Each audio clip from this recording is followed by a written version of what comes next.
Estamos de volta com o Tarobá Rural, primeiro do ano de 2016 e agora tem curiosidade aqui no programa. Nós vamos falar sobre a produção de alcachofra. Vamos viajar com a gente? Pois nós vamos a São Paulo, porque lá tem produtor que está investindo em tecnologia e no manejo da alcachofra para poder colher essas flores comestíveis o ano todo. Olha que ideia legal! Nesta época é possível comprar as alcachofras in natura. Já no restante do ano, o jeito é recorrer ao botão floral congelado. Mas se depender dos produtores rurais, isso vai mudar daqui para frente. Leodir Ribeiro, que está iniciando no cultivo da flor, tem uma lavoura experimental com 3.000 pés de alcachofra para testar novas cultivares e técnicas de manejo. A planta leva 8 meses para se desenvolver.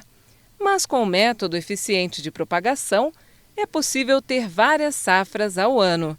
Leodir fez testes plantando com mudas e com sementes. Aqui nestes primeiros canteiros, o produtor rural fez o plantio utilizando mudas por brotas. E a gente pode observar que tem muitos buracos, muitas falhas, porque o resultado de pega, aqui o percentual ficou entre 60% a 70% de plantas que vingaram. Já mais acima, nesses outros canteiros, foram utilizadas sementes. E a gente pode observar que está bem mais verde, bem mais cheio, porque o percentual de plantas que vingaram ficou entre 90% e 95%. Com as sementes, conseguimos plantar o ano todo, em diferentes épocas do ano, ou seja, ampliar o período de safra da alcachofra, ampliar todo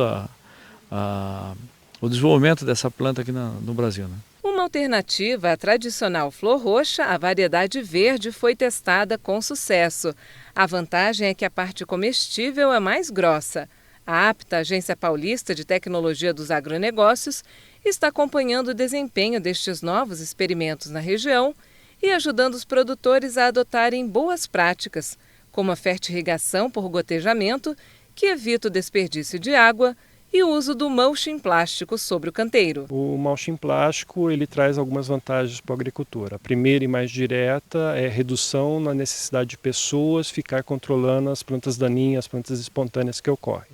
Uma segunda vantagem que a gente pode mencionar é a menor evaporação da água do solo. Entre os canteiros, as ervas daninhas são mantidas estrategicamente para o controle biológico de pragas. A altitude de São Roque, perto dos 800 metros, favorece o cultivo da alcachofra, que precisa de temperaturas baixas na passagem da fase vegetativa para a reprodutiva. No município, a biodiversidade também contribui com o clima fresco, com 60% da Mata Atlântica nativa preservada. No Brasil, o cultivo de alcachofra ainda tem muito espaço para crescer. No Brasil, para você ter uma ideia, temos em torno de 300 hectares de alcachofra. O país da América Latina que mais produz alcachofra é o Peru, com em torno de 4.500 hectares. E sabendo que o Peru, principalmente, 90% da produção do Peru é para exportação, né? E o Brasil, ao contrário, nós importamos quase que 100% das alcachofras em conserva, ou seja, o fundo da alcachofra e o coração da alcachofra. E ainda falando em crescimento, o mercado de ração animal espera também um desenvolvimento maior agora no ano de 2016, entre 3% e 5% a mais do que o relacionado ao ano de 2015. Mas para isso é preciso que o Brasil exporte mais carne. Esta é a expectativa.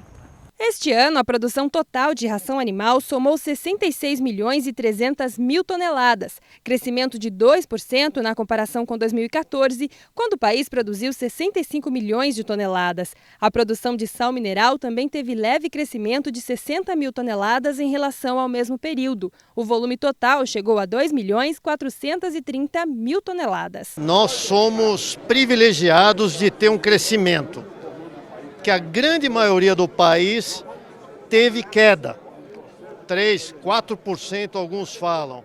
Então o fato de crescer já é uma vitória. E 2%, nós estamos muito felizes, porque o país ele está caminhando muito mal. As expectativas são muito ruins, os investimentos estão sendo, vamos dizer, segurados, esperando uma solução do imbróglio político. A demanda para o gado, tanto de corte quanto de leite, frustrou as expectativas e a produção para estes segmentos caiu 0,5%. Apesar da abertura de novos mercados, o setor sofreu com o alto custo da reposição de boi magro e com o desajuste entre oferta e demanda de bezerros, o que prejudicou o confinamento. No mercado interno, houve expressivo aumento no preço da carne. A valorização da carne bovina fez o consumidor brasileiro optar por outras proteínas, como a carne de frango e a suína. Essa substituição influenciou a alta de 3,5% na produção de ração para frangos de corte e de 3% para suínos.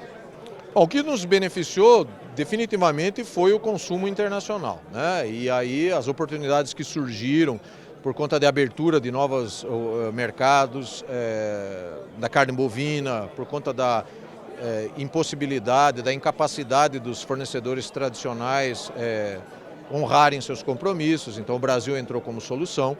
E também na indústria consumidora internacional de carne suína e de aves. O Brasil também aproveitou muito bem essas oportunidades. A gente faz agora uma pequena pausa, daqui a pouco vamos falar mais sobre o programa de recuperação ambiental. Você sabe o que é? Tem prazos para serem cumpridos. Não sai daí que a gente já volta. Ah, e também tem os abraços e o quadro Sítio na Cidade, fotografia e tudo mais. Até daqui a pouco.